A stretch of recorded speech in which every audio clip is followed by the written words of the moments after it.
Uyg'ur muxbirining oila a'zolari terrorlik tayyorlik qilish ideyasida bo'lganligi uchun turmaga tashlandi.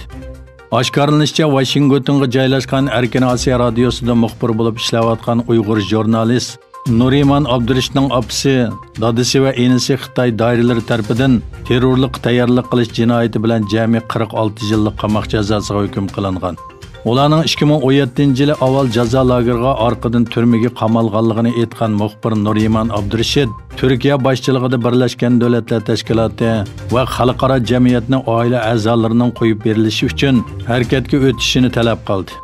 İki o'g'lini savdogar qilgan va ikki qizini yaxshi maktablarda o'qitgan bir oilaning Xitoy hukumatining nishoniga aylanganligini bayon qilgan Nuriman va Nursiman Abdurishid ojisinlar Yevropa xabarlari to'rining ziyoratini qabul qilganda Xitoyning Sharqi Turkistondagi atalmish asabiylikka qarshi va terrorlikqa qarshi qatorliq shuarlarining hammasining yolg'onligini o'ttirg'a qo'ydi.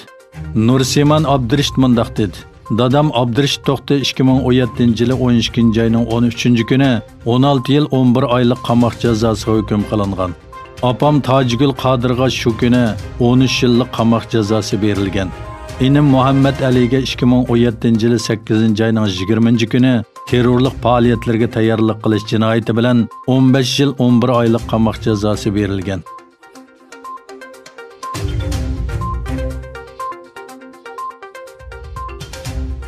Ota-onasi Xitoy hukumati tarafidan yig'ilish lageriga yoki turmaga qamalgan Uyg'ur farzandlarining ahvoli andish paydo qilmoqda.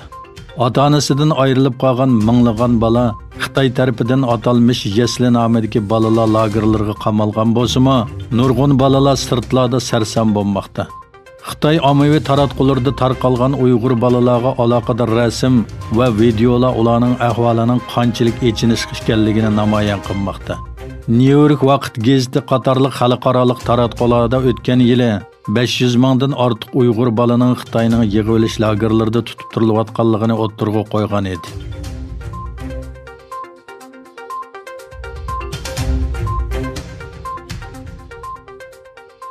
Al Jazeera gazeti to'rining 18-iyundagi xabariga qaraganda, Aljeriya futbol cho'lpini Sofyan Pingoli o'zining Turkiya futbol mayri Mas'ud O'zil boshchiligidagi Dunyo tantarbiya cho'lponlar komandasiga qo'shilganligini va Uyg'ur musulmonlarini qo'llaganligini e'lon qilgan.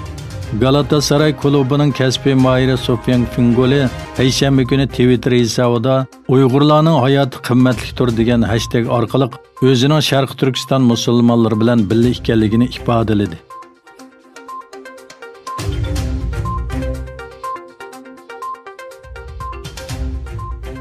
Xitoyning yuqori darajali qonun chiqarish organi bo'lgan Mamlakatli xalq qurultiyi Hong Kongda yo'lga qo'yilgan davlat bexatarlik qonuniga asosan rayonda davlat bexatarlik komiteti qurilganligini e'lon qildi.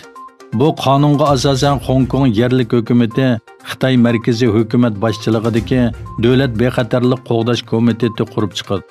Yangi komitetga Hong Kongning bosh ijroiya amaldori riyosatchilik qiladi. Bu komitet Xitoy markaziy hukumati tayinlagan davlat bexatarlik maslahatchisini o'z ichiga oladi. Shuning bilan bir vaqtda alayda delolardan boshqa Hong Kong sotlari bu qonunga munosabatlik boshqa jinoyat delolarini bartaraf qiladi. Bu qonun Xitoy markaziy hukumatini og'dirishga urinish, to'polon, xiyonatchilik, terrorlik va davlat bexatarligiga ziyon yetkazadigan harakat va faoliyatlarni cheklashni o'z ichiga oladi. Yevropa parlamenti Hong Kong davlat bexatarlik qonunini qattiq aybladi. Yevropa ittifoqi juma kuni Brusselda chiqargan qarorda bu qonun loyihasini Beijingning Hong Kongning erkinligini, avtonomiyasi va fuqarolarning erkinligini cheklashdiki uzun yillardan buyongi eng yangi va eng aniq urinishi deb tasvirladi.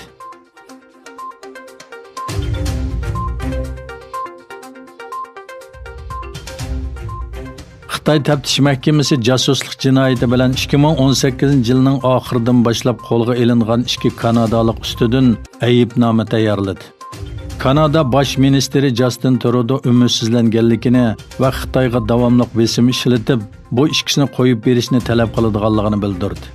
Amerika hukumati qo'lga ilishni qaror qilgan Xitoy texnika magnati Huawei'ning moliya direktori Meng Wanzhou Kanada soqchilari tomonidan qo'lga ilingandan keyin sobiq diplomat Michael Kovrig va savdogar Michael Spavor Xitoyda davlat bexatarlik jinoyati bilan qo'lga olingan. Gerçi Xitoy bu ikki voqeaning hech qanday munosabati yo'qligini tushuntirgan bo'lsa-mu, mutaxassislar bu ikkilarning tutqun qilinishi Kanadaga besim ishiltish uchun deb qaraydi.